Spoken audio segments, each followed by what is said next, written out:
Thank you very much, Anna, and thank you for having me here today and inviting me along.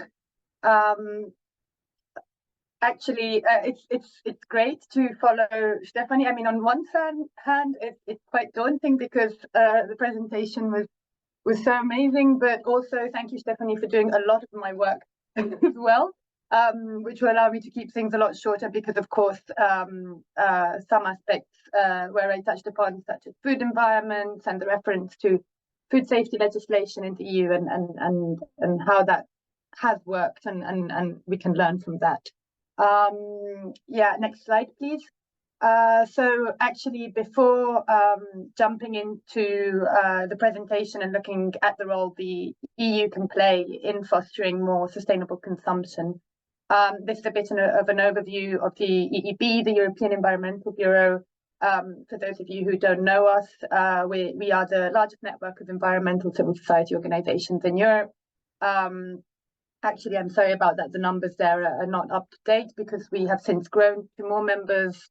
So yeah, in the EB, we work on a great many different policy areas, and specifically, I work on sustainable food systems in our agriculture and food team. Yeah, so that's us. Next slide, please. So before looking at food consumption specifically, I think it does make sense to fix a couple of points on why EU action to initiate and shape a just transition to sustainable food systems is important. And also the role that the EU can have in fostering that much needed transition to sustainable food systems overall.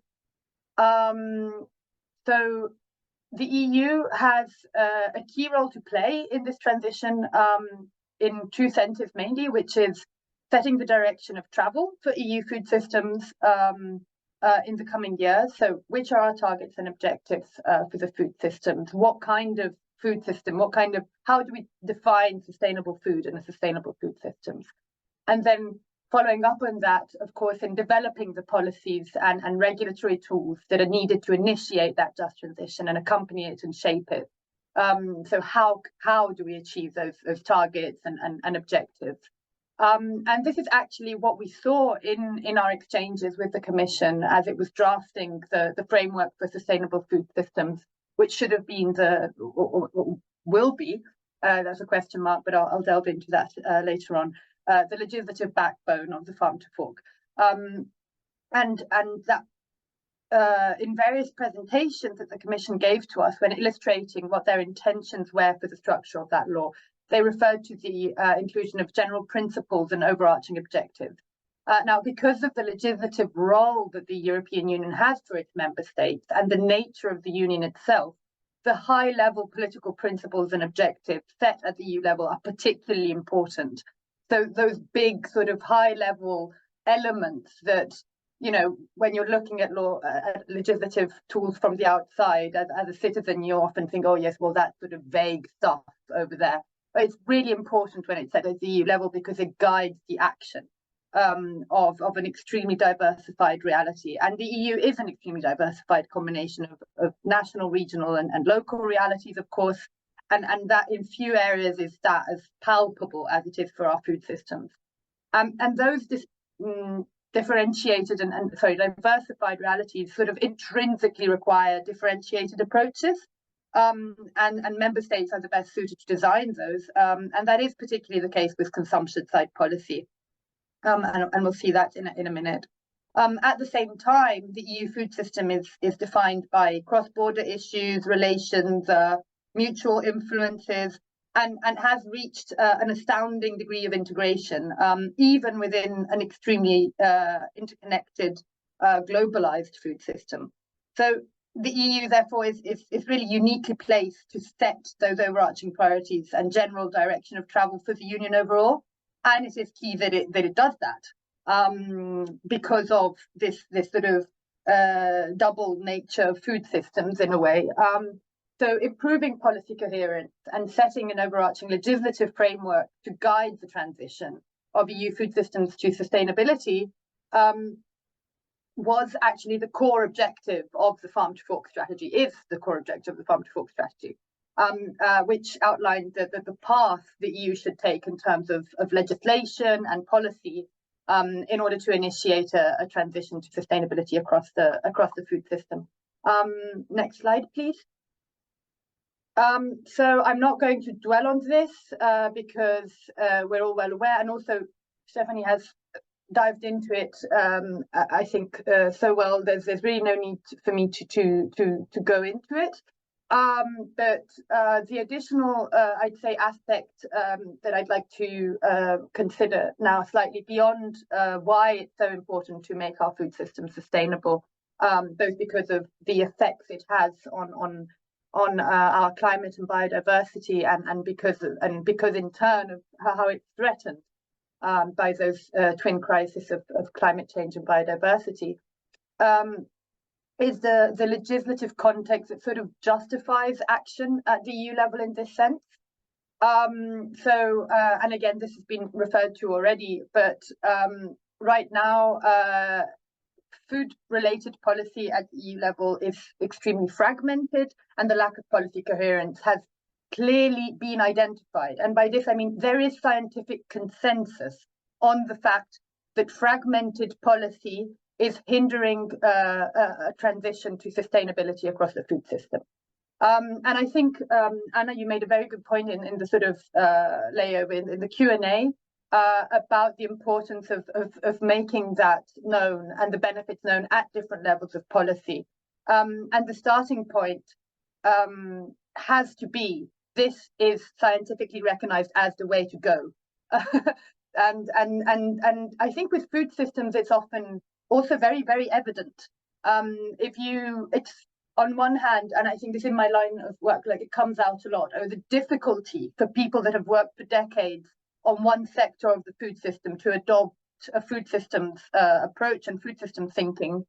But in reality, and that's true, it is a difficult exercise mentally, but in reality also, if you look at this food system and consider it for what it is, it becomes sort of impossible not to think of it as a whole, because it very naturally is. I mean, it's a complete artificial sort of adaptation to think of agriculture in isolation, to think of consumption in isolation, of eating as something which is not social and political. But anyway, and also, going back to justifying legislative action at the EU level, historically, of course, the EU has disproportionately focused on the production level. We know that.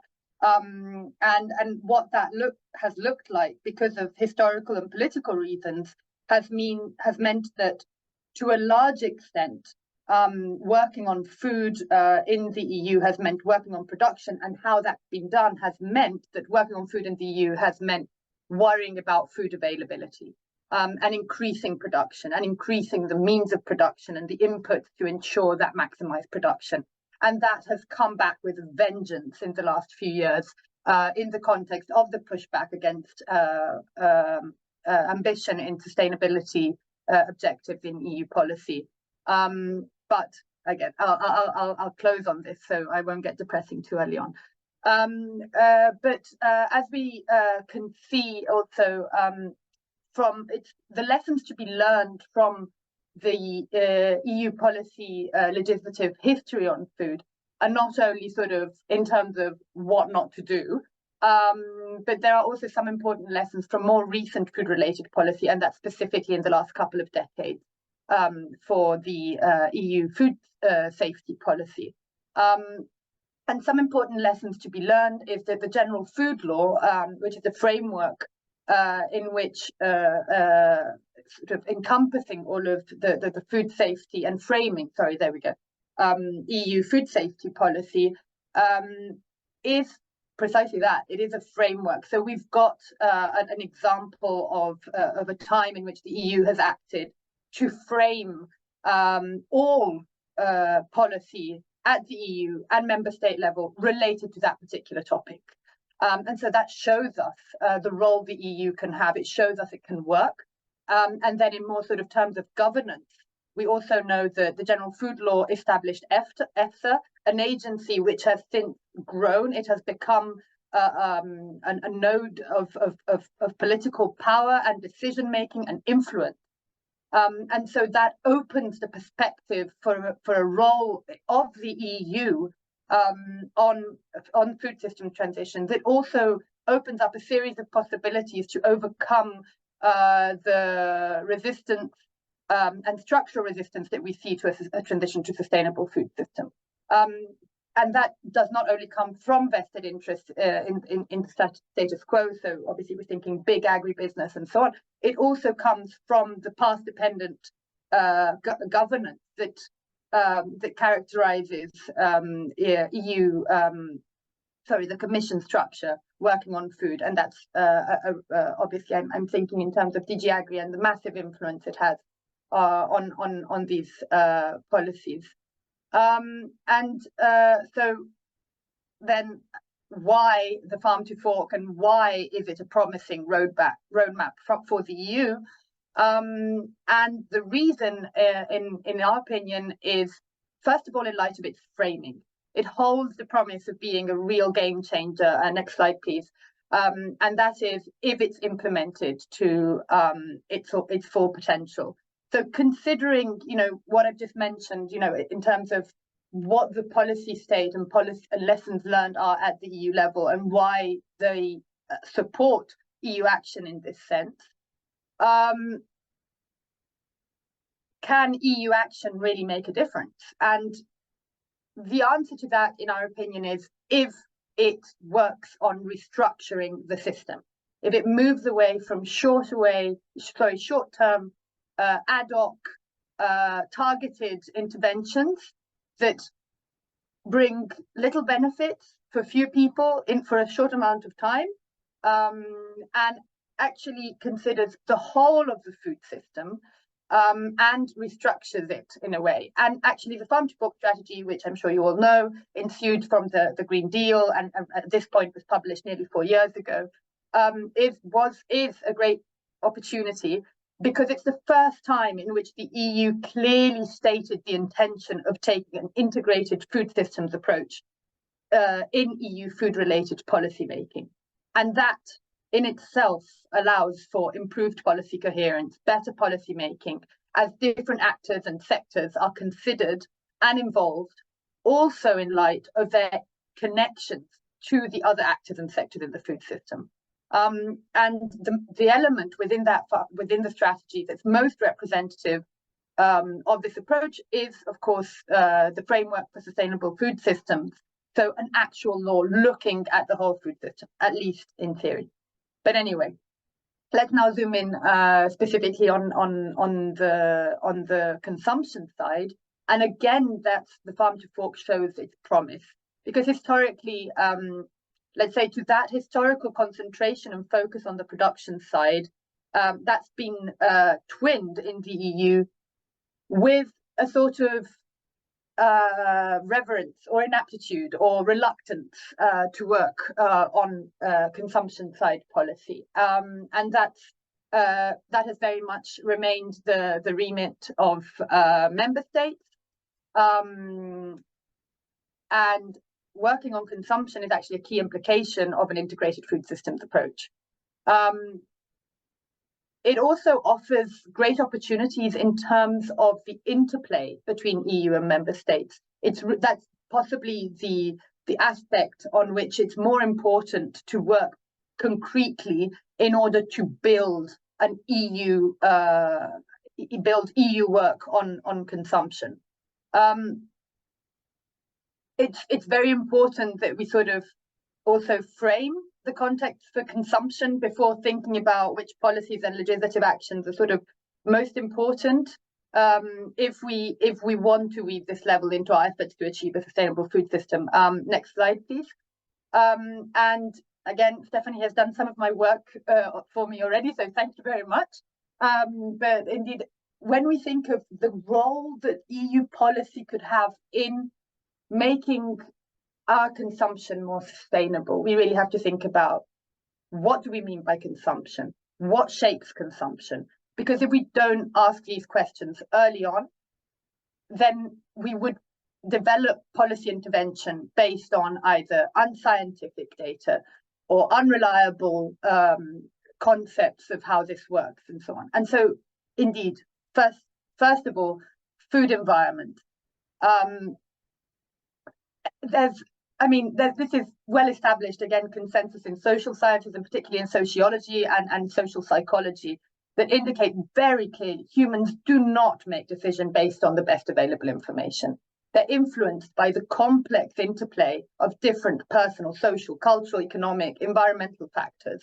And in policy terms, this is relevant because it can tell us which are the most promising levers on which to act in order to bring about behavioral change. And that touches on effectiveness. But another element is also morally, what kind of intervention do we want to put in place? And historically, and this goes for different levels of governance, I'm not only referring to the EU here, the dominant narrative framing policy action aimed at redirecting consumer behavior has been what is called the consumer responsibility narrative. And that is focused on improving the quality, transparency, and accessibility of information available to consumers on the different food options, mainly through the medium of labels. And also, of course, the transparency and reliability and accessibility of food labels is very important, understanding that they are neither the most effective nor the fairest tool for action on the consumption side, can help us refocus our attention and ensure we are working instead on making sure consumers are enabled to make the healthiest and most sustainable consumption choices, and that they have equal access to them and can afford those choices. And this means taking into consideration instead which players have the most power in shaping food environments. And that brings us to a level of action which is incredibly important for consumption, but it's not immediately obvious when using the term consumption side policy or thinking about consumption, and that's the middle chain. Now, actors in the middle of the food value chain, that's retailers, advertisers, processors, manufacturers, have a massive influence on our food environment. And this section of the chain is also insufficiently scrutinized and regulated, and it has been characterized by increasing power concentration and verticalization over the past 3 decades, particularly.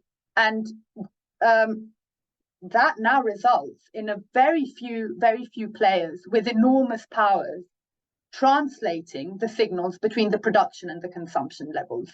And that means a lot of power to determine what is produced and how, the prices at which it's sold, how it's advertised, what is portrayed as being the most desirable, accessible, whatever term that attracts consumers' choice.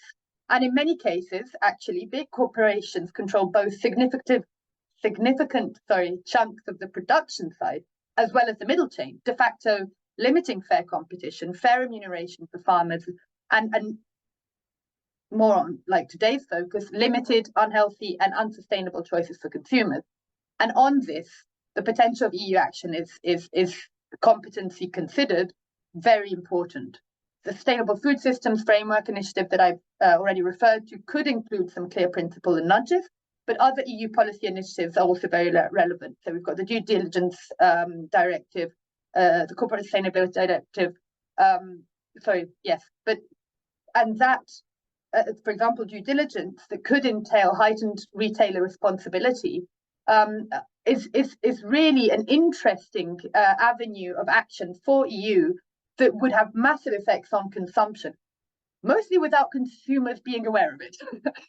and I think that's an interesting point, and it's an interesting point to take into consideration when a lot of I hear this a lot is when we try and talk about consumption is actors that are reluctant to act on it, that say, but we can't tell people what to eat. And obviously this has to be elaborated, and now's not the time. But the short answer is, but we already are. It's just that we're doing this in a way that is not regulated publicly to a large extent, and we are doing this in ways that is harming our planet as well as people's health. And also, again, has been touched on already, but of course, another important level of action, which the Commission has envisioned as part of its work on the consumption side, is public procurement. And this is actually an area in which EU work, as far as we know, continues, despite whatever the unclear fate of the farm to fork will be. And in this sense, the EU is working on introducing minimum mandatory sustainability criteria for public procurement, going beyond green public procurement, and this should indeed have been included in the Sustainable Food Systems Law, but might appear separately, unclear at this stage. But of course, acting on public procurement is generally referred to as low-hanging fruit in the transition to more sustainable food systems, because it's really an area in which there are so many synergies and co-benefits that can be leveraged by harnessing the massive purchasing power of public authorities and acting on the food that is given often to very vulnerable sections of the population. So we're looking at children, the ill, the detainees, sorry, and that sort of can help foster these ripple effects, whereby in the case of children, for example, this is a very clear example. Whilst providing better food to children, you're also educating them to a certain kind of consumption, and that has very clear remand effects back home in their domestic settings. And it also helps a lot in fostering local networks of production and consumption, community trust as well, in reconnecting the sort of what is in our current food system very often and most often what are very distant extremes of the chain, let's say. And finally, the all-important connection with the national level, I mentioned at the beginning. And now, so this is, so my frame of reference, I'm sorry, this is a professional, I don't know, in Italian we have this expression which is professional deformity or something like that. I don't know how to translate it in English, but anyway, as in I am mentally shaped by what I work on, which has been for the better part of the last 2 years, the Sustainable Food Systems Law. So I was thinking of approaching this from the perspective of the tool that might have been included in the Sustainable Food Systems Law, i.e. National Sustainable Food Plans. Now, we're not sure whether in the latest drafts of this law these were included, most likely not, but seeing as they're a very sort of vague element and they don't actually exist, we can think of them creatively and think about how the EU level of action and the national level of action could be best connected in an EU-wide integrated food systems approach to transitioning our food system to increased sustainability. So as I said, I mean, the idea here would have been that the EU level would have set the general direction of travel, a vision for our food system, but in consideration of the specificities and needs at the national level, member states would have been required to develop national sustainable food plans in which, in very simple terms, they basically map out and explain how they intend over a set period of time, which usually is about 4 or 5 years, after which the plans would be renewed and so on. I don't want to think of CAP national strategic plans, but maybe policymakers could think of those and go in a different direction. But sort of in terms of function, that would be the idea. So with these plans, member states would then have explained and justified how they would have adapted the EU level objectives to their national context and what actions they would have put in place in order to achieve their national contribution to that union-wide move to more sustainable food systems. And as such, these plans or this kind of approach, I mean, it doesn't matter whether it's national sustainable food plans, another tool, even though we at the EB believe that national sustainable food plans were actually a very promising tool, but in any case, they held the promise of harmonizing different national approaches towards the achievement of common goals without sacrificing national needs and specificities. And finally, next slide. Just to, I said I was going to end on a depressing note, but I tend not to. So there'll probably be a surprise where I turn it around. But yes, I mean, I think it's also fair that if I'm sharing here today a perspective from civil society working here in Brussels, that I'm very clear about the fact that right now the situation is extremely dire. It has been increasingly so for the past few years, because pushback from vested interests in the status quo against the farm to fork strategy and the initiatives it envisioned started immediately after its publication. And then the horrible crises that we experienced starting in the last 4 years were used in a way, weaponized to fire up that pushback and justify it further. So the pandemic first, the invasion of Ukraine, and then the